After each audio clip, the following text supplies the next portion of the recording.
Eu quero me dirigir a você hoje com a mesma perspectiva de Jesus. Sempre que Jesus olhava para uma multidão, ele via uma múltipla oportunidade de ganhar o coração do indivíduo. Então eu gostaria que você compreendesse que ainda que você esteja no meio de muita gente, Deus quer falar com você, com a sua vida. Você veio aqui com uma necessidade, Deus conhece. E Ele quer falar com você hoje. Amém? Antes de eu começar a meditar sobre o tema, eu queria fazer uma pergunta para vocês. Se você tivesse que resumir numa palavra, o maior anseio da humanidade, desde que o homem existe até os nossos dias, qual palavra seria essa? Qual palavra? Felicidade. Tem gente que diz paz. Não, queridos, nem todo mundo quer paz. Fala para um jovem de 17 anos se ele quer paz. Não, ele quer adrenalina. Fala, não salta de bungee jump, não. Seja pacífico. Agora, felicidade é o desejo de todos. Pode ser jovem, velho, rico, pobre. Vale desde os primórdios até o final dos tempos. E por que o homem anseia tanto a felicidade? Por uma única razão. Todos nós nascemos com um vazio no nosso coração, que somente Deus pode preencher. E ainda que seja lícito buscar a felicidade, a verdade é que todo mundo sabe que quer ser feliz, mas ninguém sabe como encontrar a felicidade. E por isso as pessoas elegem objetos diferentes que acreditam que, uma vez conquistados, serão objetos que nos darão felicidade. E ao buscar esses objetos, dinheiro, fama, poder, sexo, prazer, quando as pessoas conquistam, fica um sentimento de vazio e de fracasso. Somente Deus pode preencher o coração do homem. Somente Deus é capaz de fazer isso. Um escritor muito famoso, um novelista, chamado Jack Higgins, ele escreveu um best-seller chamado The Eagle Has Landed, A Águia Pousou. Esse camarada foi entrevistado e o repórter fez uma pergunta muito interessante para ele. Disse: o senhor Higgins, o que é que o senhor sabe hoje que o senhor gostaria muito que alguém lhe tivesse contado na sua juventude? Ele rapidamente respondeu, não teve nem que pensar. Ele disse assim: eu gostaria muito que alguém tivesse me ensinado que quando você chega no topo, não existe nada lá. Porque tem muita gente que acha que quando for bem sucedido, quando ganhar dinheiro, quando conquistar aquele alvo profissional, quando conquistar aquela pessoa amada, vai ser feliz. E descobre que nada disso traz felicidade. Hoje, talvez existam muitas pessoas aqui que pensem que só serão felizes quando conquistarem esse topo. Alistair McGrath, um teólogo e historiador da Universidade de Oxford, ele escreve no seu livro a respeito do grande tenista Boris Becker, dos anos 90. Logo depois dele vencer o segundo título de Wimbledon, aliás, hoje, o título de Wimbledon foi para a mão do britânico, o Murray. E o camarada chegou para o Boris Becker e disse assim: e agora, Boris Becker, o que vem depois disso? Segundo título, maior torneio de tênis, a meca do tênis, número 1 do mundo, o que vem depois? Ele respondeu assim: o que vem depois é a mesma luta que eu travo todos os dias, contra o suicídio. Ele chegou ao topo e descobriu que não muda nada. Um testemunho diferente do dele foi o testemunho de um outro atleta do time de futebol americano Dallas Cowboy. O entrevistador estava conversando com ele e disse assim: escuta, ultimamente você está mais sereno, você está diferente, o que aconteceu? E ele falou: eu entreguei minha vida para Jesus Cristo. E o cara falou: quando é que foi isso? Ele falou: sei exatamente o dia que foi. No dia que nós ganhamos o Super Bowl.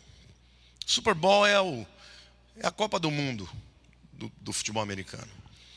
Ele disse: eu cheguei em casa, quando eu fui deitar, eu pensei, eu conquistei tudo que eu sonhei até hoje.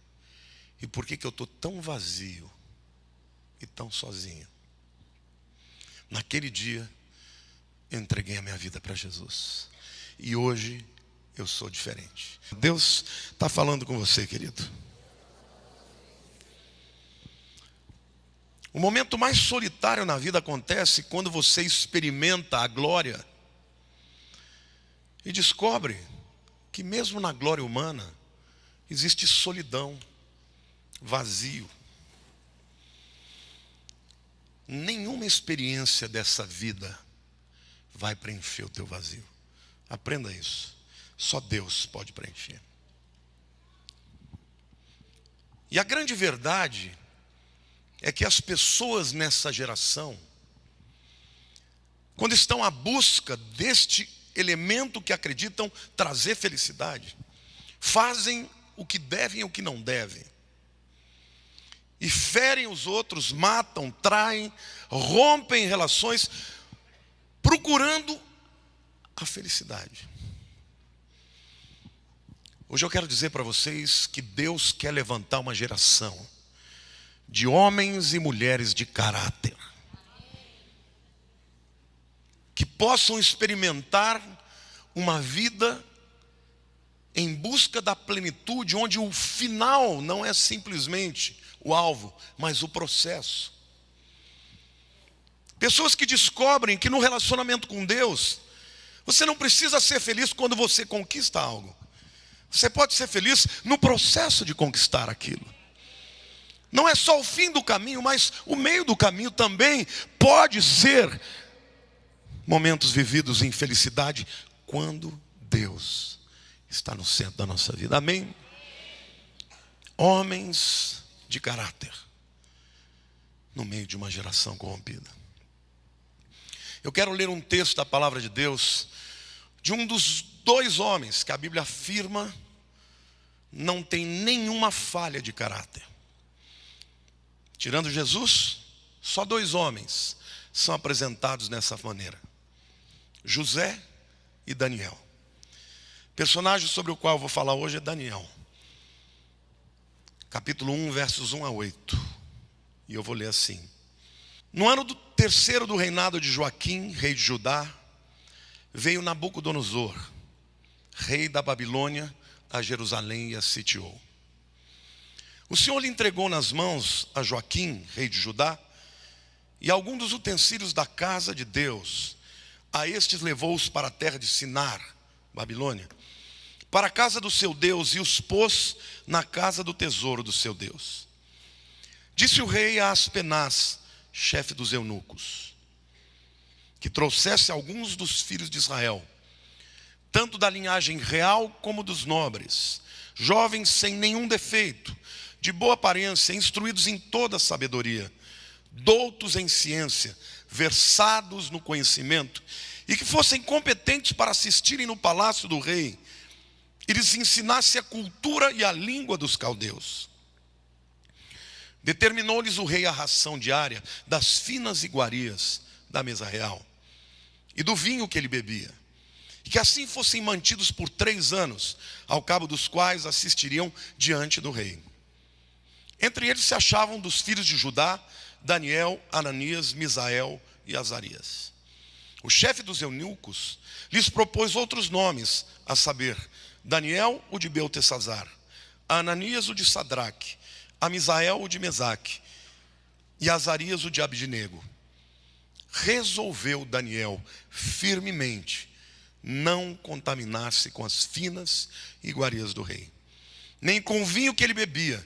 Então pediu ao chefe dos eunucos que lhe permitisse não contaminar-se. Para a gente entender um pouco da vida de Daniel, a gente tem que voltar 1000 anos para trás. 1000 anos antes de Daniel, Deus liberta o povo do Egito, com mão forte, com poder e com sinais. E a travessia do deserto até a terra prometida era um percurso que demandava de 4 a 6 semanas no máximo. Durou 40 anos. E Deus, depois, quando o povo entra na terra prometida, ele explica por que os manteve lá por esse tempo todo. E ele diz: eu fiz isso por 3 razões. A primeira, para que vocês conhecessem o seu coração, como eu conheço. Deus os provou para que eles conhecessem o seu coração. Segundo, para que eles entendessem o que é espiritualidade, que nem só de pão vive o homem, mas de toda a palavra que procede da boca de Deus. E a terceira razão, para que eles tivessem fé. E Deus disse: nesses 40 anos, as sandálias não se gastaram, as roupas não envelheceram, e eu supri todas as suas necessidades. Uma geração morreu no deserto, e a nova geração entra na terra prometida. E nos vai e vens de crer e descrer, o povo vai se afastando de Deus. E agora Judá, que era o último baluarte da fé no Deus verdadeiro, chega e cai na apostasia. E Deus manda o rei da Babilônia, Nabucodonosor, em 3 incursões diferentes, invade Israel. Em 605 a.C., 595 a.C. e 586. Na primeira incursão, ele só pega os melhores de Judá. E o texto descreve os mais inteligentes, os belos, os perfeitos, os dotados de sabedoria e de conhecimento, os nobres. E durante 3 anos, Nabucodonosor queria aculturá-los, transformar a sua mentalidade judaica na mentalidade babilônica. Exatamente o que Satanás faz com os nossos jovens quando vão para a universidade. Eles não estão prontos para enfrentar o pensamento adverso. E quando lá chegam, eles são transformados e passam a acreditar que os absolutos de Deus já não são mais absolutos. Que você andar na obediência e na fé é loucura, estultícia, falta de inteligência. E gradativamente os nossos jovens vão sendo amoldados na mentalidade babilônica. Por que Nabucodonosor fez isso? Porque ele queria treinar os jovens judeus dentro da mentalidade babilônica, para que eles fossem aqueles que governassem o povo quando estes viessem. Nas outras incursões, eles levaram todos cativos. E quando esses cativos chegaram à Babilônia, os jovens já estavam aculturados. Judeus governando judeus com uma mentalidade babilônica. É isso que o diabo faz com seus filhos, quando você os manda para a universidade. Eu não sou contra, você tem que mandá-los, mas eles têm que estar preparados para isso. Acontece que Daniel e os seus 3 amigos tomaram uma decisão. Eles desenharam linhas, as quais eles não iam transgredir, ultrapassar. Linhas que os tornaria ou os manteria íntegros perante Deus.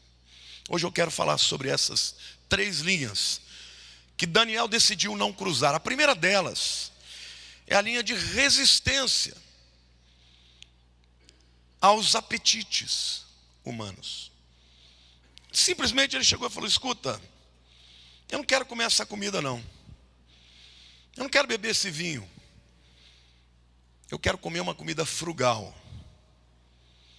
Talvez você vai dizer, não, na verdade, Daniel simplesmente não aceitou comer porque não era kasher. Aquilo era um ponto de tomada de posição. Vocês não vão me transformar num babilônio. Eu estou aqui cativo, mas eu sou judeu e eu sirvo ao Deus de Israel. Agora eu quero dizer para você, querido, que nós temos muitos apetites na vida. Apetites e fomes físicas, emocionais, intelectuais, relacionais, espirituais. Apetites que, se não forem controlados, vão nos levar à destruição, ao enfraquecimento do corpo, da alma e do espírito. Portanto, é imperativo que o crente aprenda a dominar as fomes. E de fome e de buraco eu entendo muito bem. Ele entendeu que ele tinha que resistir logo de cara. Sabe como é que Satanás começa a minar as suas estruturas? Eu vi um testemunho de um médico na TBN, contando que ele trabalhava num pronto-socorro e um dia chegou uma jovem de 17 anos, toda mutilada, tinha apanhado muito. E ele logo percebeu que se ele não fizesse algo, ela ia morrer. Então ele fez uma incisão aqui na sua costela esquerda, e com a sua mão ele entrou diretamente no coração, onde ele fez uma massagem cardíaca. Infelizmente não conseguiu ressuscitá-la. Quando ele tirou a sua mão, tirou a sua luva, ele percebeu que tinha um cortezinho bem fino, da espessura de uma folha de papel. E ele ficou desesperado, ligou para o seu pastor e falou: ore por mim. Essa moça era usuária de droga injetável. É muito provável que ela tenha doenças como HIV, como hepatite C. E o pastor falou: mas só um cortezinho assim pode contaminar? Ele falou: pode. Às vezes, querido, na nossa vida, uma brechazinha que você dê para o inimigo, você pensa: mas é tão pequeno. E através dessa pequena brecha, Satanás pode entrar e fazer um estrago na sua vida. Aprenda a desenhar essa linha de controle dos apetites. Nem tudo que você deseja é lícito. Nem tudo que você tem vontade, Deus quer te dar. Nem tudo aquilo que parece trazer plenitude e felicidade vai te levar a isso. A segunda linha que Daniel desenha é a linha da dependência. Ele logo descobriu que ele não podia depender do seu conhecimento, da sua capacidade, da sua cultura, do seu treinamento filosófico, intelectual. Ele descobriu que ele tinha que depender de Deus. E ele descobre isso da pior maneira. Porque Nabucodonosor, um dia, uma certa noite, tem um sonho muito esquisito. Ele vê uma estátua gigante, com uma cabeça de ouro, com o peito de prata, com o ventre de bronze, com as pernas de ferro e a parte de baixo das pernas e dos pés, barro e ferro. E ele vê também uma pequena pedra que vem e acerta a estátua nos seus pés e a destrói por completo. Ele acordou apavorado. Reúne todos os sábios, os adivinhos, os profetas e fala: eu tive um sonho perturbador. Vocês vão me dizer que sonho é e vão interpretar. E aí os espertões: ó grande Nabucodonosor, conte-nos o teu sonho que nós vamos interpretar. Só que toda vez que alguém tenta ser esperto, tem alguém mais esperto. Ele falou: não vou contar coisa nenhuma. Vocês é que são profetas, que são sábios, que são mágicos, vocês é que contem. E é o seguinte: se não interpretar certo, vão morrer. Porque naquele tempo não tinha democracia, viu, querido? A vontade do rei era soberana. Ou interpreta ou morre. Os camaradas ficaram apavorados. Quando eu estava lendo essa história, eu fiquei pensando, toda vez que o crente quer ser esperto, tem um mais esperto que ele. Aprenda a depender de Deus. E não da tua inteligência, da tua loquacidade, da tua capacidade. Dependa de Deus. Foi o que Daniel fez. Entrou no quarto, dobrou o joelho e falou: Deus, se o Senhor quiser que eu morra, eu vou morrer. Mas se o Senhor me der a sabedoria, eu vou dar o sonho e a interpretação. E não só a minha vida, mas a de muita gente vai ser preservada. E Deus revelou o sonho. E quando Daniel vem e fala para o rei, uau, o que é isso? Esse Deus é o Deus de verdade. E aqui tem um profeta de verdade. Não é tremendo, irmãos? Eu quero te dizer que nem todo conhecimento é sabedoria. Muito pelo contrário. O século XX nos foi dito que seria o século dos maiores avanços da humanidade. E de fato, no século XIX as pessoas andavam em carroça. O século XX nos trouxe o carro, o avião, a viagem à lua, ao universo, às estrelas. O século XX trouxe o descobrimento dos antibióticos, da penicilina. O século XX é um século de avanços extraordinários do conhecimento. Mas o que os homens não nos contaram é que o século XX traria o século mais sanguinário de todos os tempos. Vocês sabiam que nunca morreu tanta gente na guerra como no século XX? Se você combinar todas as outras guerras que antecederam, somadas, não contam as mortes do século XX.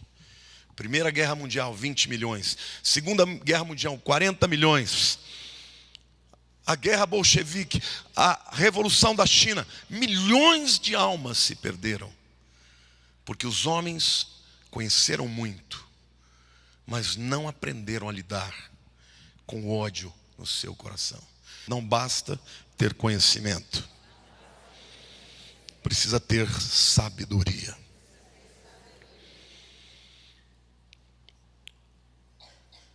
Nós hoje continuamos separados por gerações, por gêneros, luta de homens e mulheres, por raças e etnias, por racismos, por visões políticas, por visões religiosas. O homem continua matando e se digladiando. E com todo o conhecimento do século XX, as pessoas precisam mais do que nunca de sabedoria. Eu nunca visitei o campo de extermínio em Auschwitz, mas eu vi um documentário horroroso sobre isso.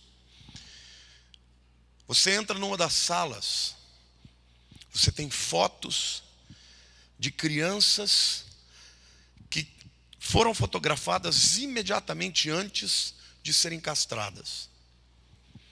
E você vê crianças olhando para o vazio, sem nenhuma esperança. Aí você vai dizer, não, quem promoveu isso foi uma nação de bárbaros. Não. Desde aquela época a Alemanha já era o povo mais avançado. O berço da filosofia, da música, a terra de Bach, de Beethoven. Um povo muito avançado que promoveu as piores barbáries de todos os tempos. Numa das salas havia 5 toneladas de cabelo humano de mulheres, que antes de entrarem nas câmaras de gás eram raspadas para vender aquele cabelo como peruca. Os aliados entraram e eles não tiveram tempo de vender aquele estoque. de que adianta tanto conhecimento com tão pouca sabedoria?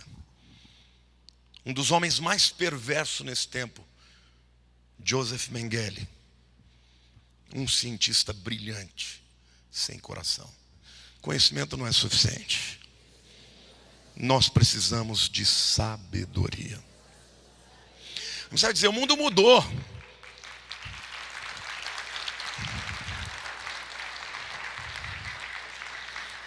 Eu vi um testemunho de uma cidade pequena, em que uma garota de 17 anos estava no seu baile de formatura, foi até o banheiro, teve um bebê, sufocou o bebê com um saco plástico e jogou no lixo.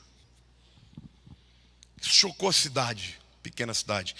Mas o mais odiento nessa história é o que estampou o jornal da cidade. A culpa disso é dos crentes que proíbem o aborto.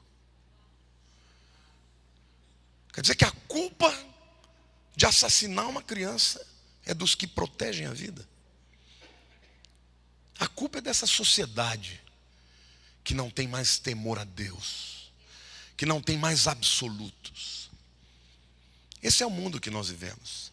É por isso que nesse mundo você e eu precisamos nos levantar como uma geração, como homens e mulheres de caráter numa geração corrompida. Deus quer te usar, meu irmão.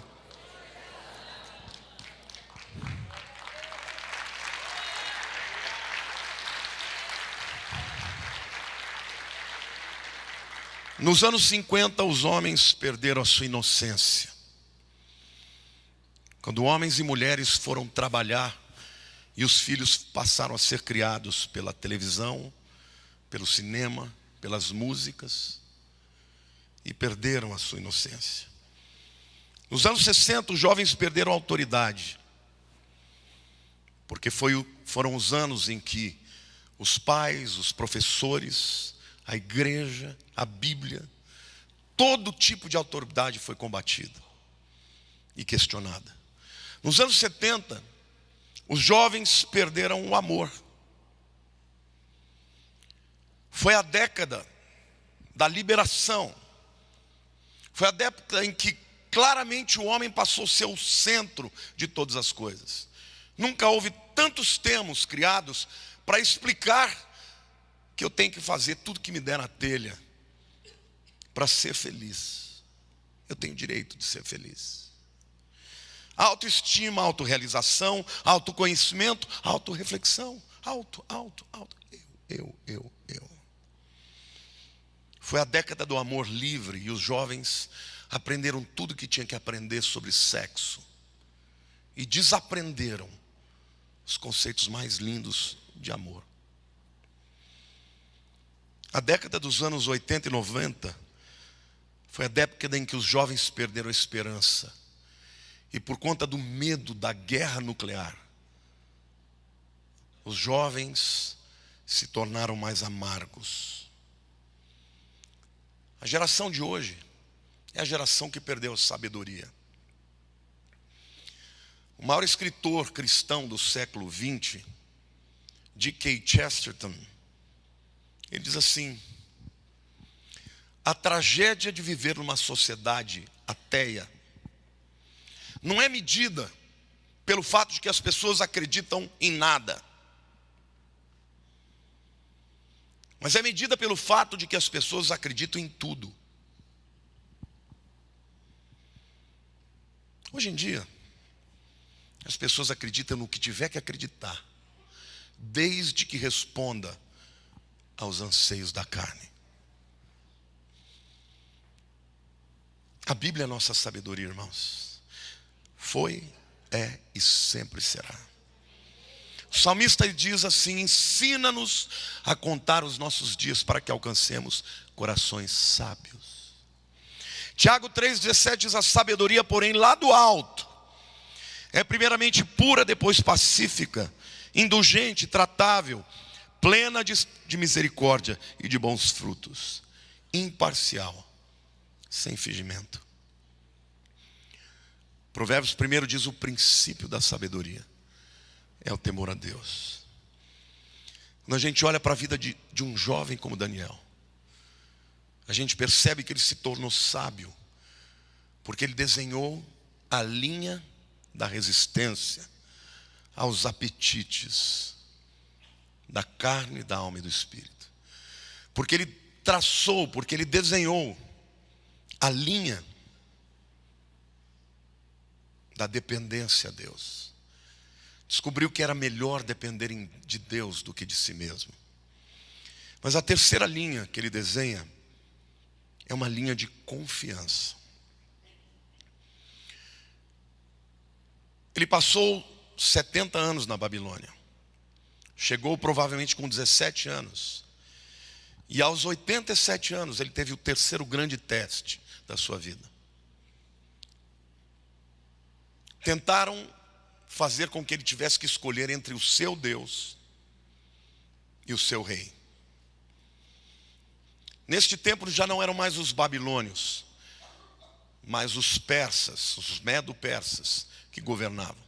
E segundo a lei dos medo-persas, um decreto estabelecido pelo rei não podia ser revogado nem pelo próprio rei. E os seus inimigos políticos fizeram que um édito fosse aprovado em que não se podia orar a nenhum Deus durante um período.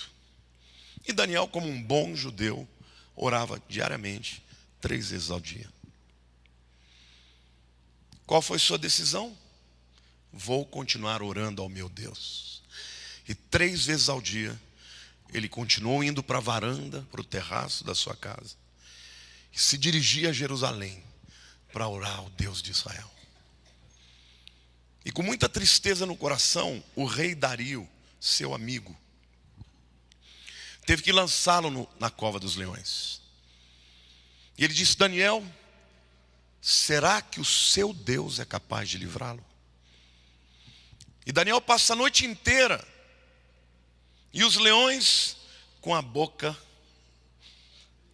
fechada e selada, leões que não comiam há muito tempo.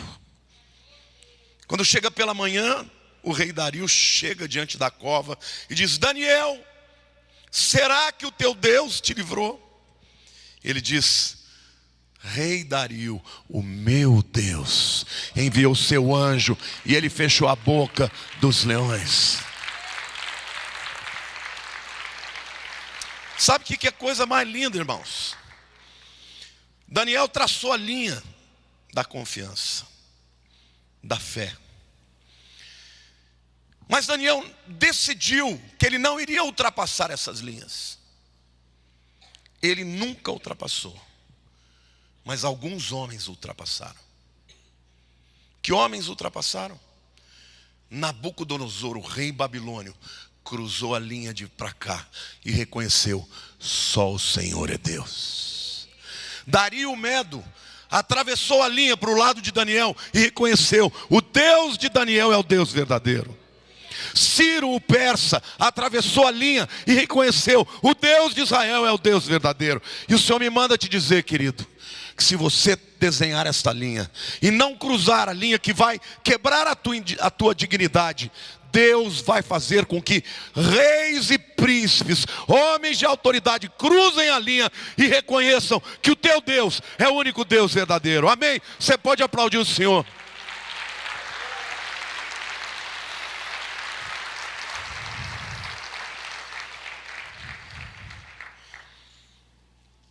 Eles viram o tipo de vida que esse homem viveu. Ele ultrapassou 3 reinados diferentes e foi primeiro-ministro de 3 reis diferentes. O ano de 97 foi marcado pela morte de 2 mulheres muito célebres. A primeira delas, linda, charmosa, graciosa, carismática, com o mundo aos seus pés. E o mundo percebeu ela perdendo a sua exuberância e descobriu que com toda a beleza exterior ela lutava contra a rejeição do seu marido, lutava contra um vazio que não podia ser preenchido. E ela perdeu a sua vida num acidente trágico, num túnel em Paris. O nome dela era Diana, Princesa Diana. O mundo chorou por Diana, por quem ela era, mas por aquilo que ela perdeu. Todo mundo se condoeu, teve raiva do príncipe Charles, porque eles viram uma beleza exterior apagando por causa do vazio interior. Uma semana depois, morreu uma outra mulher. Não era jovem nem bela. Era pequenininha, baixinha, toda enrugadinha. Não tinha beleza exterior, mas tinha uma beleza interior extraordinária. O nome dela era Teresa, Madre Teresa. Madre Teresa de Calcutá. O mundo chorou ao mesmo tempo que celebrou. Não por algo que ela tinha perdido, mas por algo que ela tinha ganhado. Por algo que ela tinha conquistado, pela vida que ela tinha apresentado. E no seu velório, milhões de pessoas no mundo estavam assistindo ao vivo. E uma pessoa se destacou porque ficou em pé o tempo inteiro, olhando para aquele corpo. Não era um parente dela. Era o presidente da nação que se considera a nação mais materialista e ateísta do mundo, a Albânia. Que coisa extraordinária. O presidente da nação mais ateísta do mundo, pasmo olhando para aquela mulher e impactado com o que ela representou e com a fé que ela experimentou. Quando perguntavam para a Madre Teresa, porque ela viveu a maior parte dos anos da sua vida entre os leprosos na Índia. E quando perguntavam para ela como é que ela conseguia aquilo, ela dizia: por amor a Jesus, por amor a Jesus, por amor a Jesus. Não é lindo isso, irmãos? Madre Teresa foi um dia convidada para discursar na Casa Branca. Naquela época o presidente era o Bill Clinton. E no seu discurso ela detonou o Bill Clinton, especialmente na sua política externa. Quando ela deixou de falar, foram perguntar para ele os jornalistas: escuta, presidente, o que o senhor tem a dizer? Madre Teresa teceu críticas muito contumazes contra o senhor. Ele, que não era bobo nem nada, aliás, é um gênio, né? Respondeu assim: é muito difícil discordar de alguém que viveu uma vida tão lindamente. Eu vou repetir: o presidente da nação mais poderosa do mundo não se defendeu. É muito difícil discordar de alguém que viveu a vida tão lindamente. Deus quer fazer isso com você também. Fez com a Madre Teresa, pode fazer conosco. E mesmo que ela fosse uma pessoa que escolheu viver entre os pobres, aqueles rejeitados pela sociedade, ela entrou nos lugares mais poderosos do mundo pela força da sua integridade. Houve um homem chamado Jacó. Todo mundo conhece a história de Jacó, né? Nome Yaakov, no hebraico, nos remonta a uma raiz arcaica formada por duas palavras: Yad, que é mão, e Akev, que é calcanhar. Literalmente, Jacó significa aquele que segura o calcanhar. Que esse camarada, desde o ventre da mãe, ele falou: eu vou ser o primeiro. E já que o irmão dele, Esaú, ia sair primeiro, ele estava puxando. Ele nasceu colado no irmão, puxando o calcanhar do irmão, porque ele queria suplantá-lo. Cresceu com a mentalidade, eu sou prejudicado, porque na cultura hebraica, o primogênito ganhava o dobro da herança. E ele nunca aceitou isso. E quando chegou na hora que Isaac, o seu pai, estava cego e ia passar a bênção da primogenitura, junto com a mãe ele enganou o pai. Quando chegou diante do pai, pai, me abençoa, a bênção da primogenitura. Isaac falou, mas quem é você? Eu sou Esaú. Mas por que a voz parece de Jacó? Não, pai, veja aqui, eu sou peludo que nem Esaú. Estava com uma roupa de carneiro para enganar o pai. Olha como cheira de Esaú.